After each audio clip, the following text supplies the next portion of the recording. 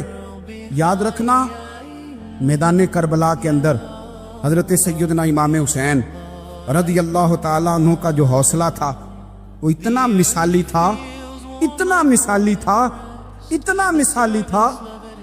ایک جنازہ گھر میں اٹھ جائے نا، اور خدا معاف کرے وہ کسی جوان کا ہو، تو بوڑھے کی کمر کئی روز کھڑی نہیں ہوتی. لیکن کربلا کے اس شاہ سوار کی کہانی بھی سننا میرے بھائی، جو اپنے کندھے پہ صبح سے لاشیں اٹھا کے لا رہے. صبح سے امام علی مقام لاشیں اٹھا کے لاتے. حضرت قاسم بن حسن کا لاشا اٹھا کے لا کے رکھا. حضرت علی اکبر شہید ہو گئے، آواز دی ابا جی سنبھالنا، تو لاش مبارک اٹھا کے رکھی. جناب علی اصغر کی لاش اٹھا کے رکھی. بھائی بڑے پیارے ہوتے ہیں، بڑے ہی پیارے ہوتے ہیں. نہ مانے ہم اپنی اولادوں کے سامنے، پر بڑے پیارے ہوتے ہیں. اتنا مرضی شکوہ کرے، بھائی پائیاں دیاں باواں ہوندے تے بھائی پائیاں دے ویری بڑے پیارے ہوتے ہیں. کیا کریں، بھائی جو ہوئے نہیں ان کی تکلیف سہی جاتی. حضرت عباس رضی اللہ تعالیٰ عنہ تو جب امام علی مقام اٹھا کے لا رہے تھے، ایک منٹ کے لیے رکے اور کہنے لگے، اللہ اب میری کمر کمزور پڑ گئی ہے، میرا بھائی چلا گیا تو پیچھے سے نا کچھ کمزور پڑ گئی ہے. اتنی ساری میتیں اٹھا کے لا کے، اتنا حوصلہ حسین ابن علی کا. پھر جا کے امام علی مقام گرم ریز سے تیمم کرتے ہیں، پھر وہ گھوڑے پہ بیٹھتے ہیں، پھر وہ ریجز پڑھتے ہیں، پھر وہ خطبہ دیتے ہیں، پھر وہ حق کا اعلان کرتے ہیں، پھر وہ ظلم کو للکارتے ہیں. پھر وہ 56 سال کے بڑھاپے میں جب میدان میں گھوڑے کو ایڑی لگا کے آتے ہیں اور اس طرح کاٹتے ہیں یزیدیوں کی کمر کو، گلوں کو، کہ عمر بن سعد کہتا ہے اکیلے اکیلے نہ جاؤ، یہ کوئی معمولی ہے، یہ علی حیدر کا لال ہے. اکیلے اکیلے جاؤ گے تو لشکر کاٹ دے گا، یک بارگی حملہ کرو، یک بارگی. پھر ہو سکتا ہے حسین تمہارے قابو آئے. امام علی مقام میدان کربلا میں جب تیر کھا رہے تھے تو تجھے حوصلہ سکھا رہے تھے، مجھے حوصلہ سکھا رہے تھے. جب وہ میدان کربلا میں نیزے کھا رہے تھے، زخم لے رہے تھے، تو ڈٹنا سکھا رہے تھے، حوصلہ کرنا سکھا رہے تھے. بات بات پہ کمزور پڑنے والوں، ملت کے جوانوں، ابھی تو تم نے بہت سارے اجالے لانے ہیں، ابھی تو کئی اندھیروں سے لڑنا ہے، ابھی تو کئی شمع جلانی ہے، ابھی تو بہت سارے گھر ہیں جو منتظر ہیں کہ تم انقلاب لاؤ، ابھی تو بہت ساری آبادیاں ہیں جہاں تم نے امن قائم کرنا ہے، ابھی تو بہت سارے شہر ہیں جہاں سے تم نے ظلم مٹانا ہے، ابھی تو بہت ساری جگہ ہیں جہاں تمہارے نام کے دیپ جلیں گے، جہاں تم جا کے اسلام کے نام کی تختی لگاؤ گے. ابھی تو بہت سارے مینارے ہیں جن پہ تم نے لا الہ الا اللہ محمد رسول اللہ کے نام کا جھنڈا لگانا ہے. ابھی تو آگے بڑھنا ہے، ابھی تو بہت سارا کام کرنا باقی. اقبال کہنے لگے کہ وقت رخصت ہے کہاں، کام ابھی باقی ہے، اور لوگوں نور توحید کا اتمام ابھی باقی ہے. اور ایک شاعر اور بولے، وہ کہنے لگے مسلمانوں نہ گھبراؤ، خدا کی شان باقی ہے، ابھی اسلام زندہ ہے، ابھی قرآن باقی ہے. کافر کیا سمجھتے ہیں جو ہم سے روز الجھتے ہیں، ابھی تو کربلا کا آخری میدان باقی ہے، ابھی تو بڑھنا ہے، آگے سفر کرنا ہے. کمزور نہ پڑے. اپنی زندگی کے اندر کسی جگہ بھی بیماری بھی آ جاتی ہے، تکلیف بھی آ جاتی، آزمائشیں بھی آ جاتی، غریبی بھی آ جاتی، یہ آنے والی چیزیں ہیں تو آ جاتی. اپنی زندگی میں صرف 2 4 5 چیزوں کو لاگو کر لیں. ایک تو مخلص زندگی گزاریں، ریاکار زندگی نہ گزاریں. جو لوگ ریاکار ہوتے ہیں وہ بزدل ہوتے ہیں، جو ریاکار ہوتے ہیں وہ دکاندار ہوتے ہیں، جو ریاکار ہوتے ہیں وہ اداکار ہوتے ہیں، جو ریاکار ہوتے ہیں ان کے پاس ایک کریکٹر رہ جاتا ہے، اندر ان کے کچھ بھی نہیں ہوتا، خالی ہو جاتا ہے سارا۔ زندگی میں مخلص بنیں گے تو دلیر ہو جائیں، اخلاص کے ساتھ آپ زندگی میں سفر کریں، آپ مخلص ہو جائیں۔ میرے رسول پاک صلی اللہ علیہ وسلم نے فرمایا مخلص ہو جاؤ، اللہ کے رضا والے ہو جاؤ، مخلص ہو جاؤ، تمہارا تھوڑا عمل بھی تمہارے لیے زیادہ ہو جائے گا، تمہیں کفایت کر جائے گا تھوڑا عمل۔ اللہ کے علاوہ کسی سے ڈرنا چھوڑ دیں، غیر کا خوف دل سے نکال دیں، خوف نکال دیں، اپنی زندگی میں غیر کا خوف نکال دیں، نکال پھینکیں آپ امیروں کا خوف، نکال پھینکیں دنیا کیا کہے گی۔ یاد رکھنا عزتیں بھی رب دیتا ہے، ذلتیں بھی اس کی مشیت کا تقاضا ہوتی ہیں، رزق کا مالک بھی اللہ ہے۔ حضرت مولا علی سے کسی نے کہا کہ آپ اپنے ساتھ حارس کیوں نہیں رکھتے، گن مین کیوں نہیں رکھتے، باڈی گارڈ کیوں نہیں رکھتے؟ تو حضرت علی فرمانے لگے موت سب سے بڑی محافظ ہے، وقت سے پہلے آتی نہیں، آ سکتی نہیں۔ آپ غیر کا خوف نکال باہر پھینکیں۔ ایک جملہ میدان کربلا میں امام حسین نے کہا تھا، ایک جملہ، اور وہ جملہ اتنا طاقتور ہے کہ اگر سونے کے پانی سے لکھا جائے، ہیروں سے تولا جائے تو یہ ساری چیزیں کمزور پڑ جائیں۔ امام علی مقام میدان کربلا میں جب گھوڑے پہ سوار ہوئے، اللہ اکبر کہہ کے میدان میں آئے، اور آپ نے یزیدیوں سے کہا کہ تم ظالم ہو، جابر ہو، فاسق ہو، اطاعت تمہاری نہیں قبول کی جائے گی، اب بتاؤ لڑنا ہے کہ کیا کرنا ہے؟ جب وہ لڑنے کے لیے میدان میں آئے تو امام نے ایک جملہ کہا، فرمانے لگے لوگوں گواہ رہنا، آج میں نے عزتیں خرید لی ہیں اور ذلتیں دور کر دی ہیں۔ عزت ہے ہمارے پاس، عزت، ذلت دور ہو گئی۔ اگر اس کے ظلم سے چھپ کے بیٹھ جاتے، اگر ان تلواروں کے سامنے کمزور پڑ جاتے، اگر اس بڑے لشکر کو پیٹھ دکھا دیتے تو یہ عزت والا معاملہ، لوگوں ہم نے عزتوں کا سودا کیا، ہم نے ذلتیں بھگا دی، ہم نے وہی سودا کیا جو ہمارے اجداد کا طریقہ تھا، جو ہمارے اسلاف کا طریقہ تھا، جو طریقہ ہم نے علی المرتضیٰ سے سیکھا تھا اور نبی مصطفیٰ سے سیکھا تھا، وہ طریقہ ہم نے کر دکھایا۔ اللہ کے غیر کا خوف نکال پھینکے زندگی۔ اور تیسری بات، ہدف مقرر کریں، ہدف مقرر کریں۔ آپ کیا ہیں؟ آپ دین کے دائی ہیں، آپ دین کے مبلغ ہیں، آپ دین کو مالی سپورٹ کرنے والے ہیں، آپ اخلاقی سپورٹ کرنے والے ہیں، آپ ایک تاجر ہیں، آپ کس طرح کر کے میدان میں ہیں؟ آپ ایک ویلفیئر شخصیت ہیں، لوگوں کا بھلا کرنے والے، آپ کیا ہیں؟